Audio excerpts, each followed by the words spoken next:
नमस्कार नाशिककर. या मंदिरात तुम्ही कधी आला आहात का? आपण अनेकदा नाशिक आणि आसपासच्या प्रसिद्ध ठिकाणांना भेट देतो, पण सिन्नरच्या गजब शहरात एक शांत ऐतिहासिक ठिकाण आजही लपलं आहे. जर तुम्ही सिन्नरला प्रसिद्ध गोंदेश्वर टेम्पलला पाहायला जात असाल किंवा त्या परिसरातून जात असाल तर या मंदिरात नक्की या. मुख्य रस्त्यापासून अगदी जवळ असूनही तिथे पाऊल ठेवताच एक वेगळीच अनुभूती मिळते. इथलं वातावरण इतकं शांत, निवांत आणि प्रसन्न आहे की काही क्षणांसाठी तुम्ही तुमची धावपळीची लाईफस्टाईल पूर्णपणे विसरून जाल.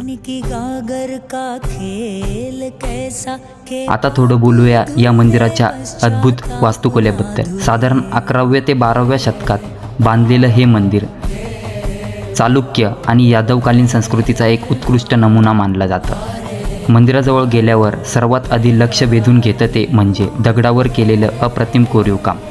येथील प्रत्येक खांब, प्रत्येक भिंत आणि प्रत्येक नक्षी शेकडो वर्षाचा इतिहास स्वतःमध्ये जपून उभी आहे. मंदिराच्या गाभाऱ्यात प्रवेश करताना मिळणारी ती शांतता, छतावर कोरलेली चक्राकार नक्षी आणि खांबाची भव्यता, हे सगळं मनाला एक वेगळ्याच दुनियेत घेऊन जातं. जर तुम्हाला इतिहास, प्राचीन वास्तुकला किंवा सिनेमॅटिक फोटोग्राफीची आवड असेल तर ही जागा तुम्ही अजिबात मिस करू नका. तर नाशिककर, गोंदेश्वर टेम्पलच्या अगदी जवळ असलेलं सिन्नरमधील हे सुंदर, प्राचीन आणि ऐतिहासिक मंदिर कोणतं आहे? जर तुम्हाला या मंदिराचं नाव माहिती असेल तर गुगल न करता आत्ताच कमेंटमध्ये नक्की सांगा. धन्यवाद.